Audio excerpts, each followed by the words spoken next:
A day in my life as an 18 years old lupus warrior.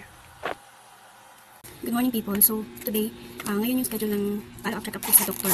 So, it's been 1 week since na-discharge ako. And kailangan ko bumalik para ma-check ako ng doktor.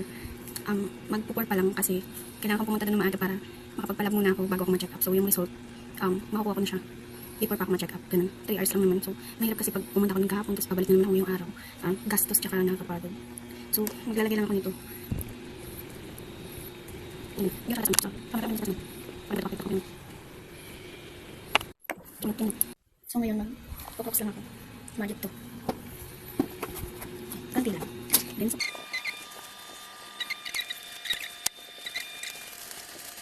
Then, yan tatuloy natin.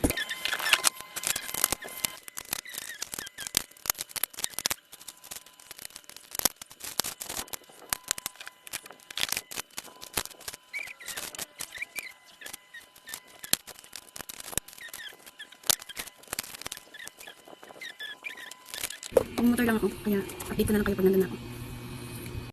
Pagkarating nga namin ay 5:45 na. Pinark ko lang saglit yung motor tapos naglakad na kami papunta ng laboratory.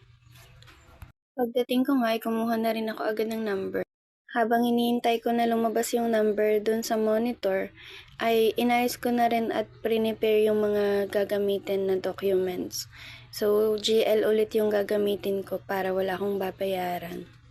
Maya-maya nga ay lumabas na yung number ko sa monitor. Pagkatapos nga ng charging, ay kukuha naman ako ng number for blood extraction.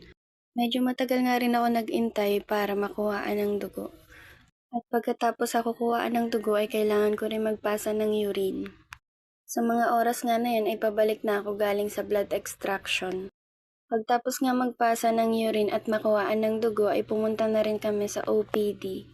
7 AM din kasi yung registration, so kumuha lang ako ng triage form at pinilapan ko.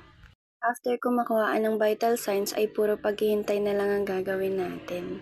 Noong 10 AM nga ay kinuha ko na yung lab results at bumalik lang din ako agad sa OPD para maghintay.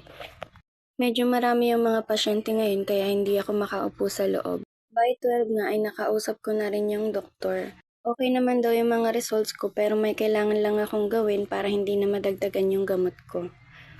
So yun lang, stay healthy and strong always. Bye people!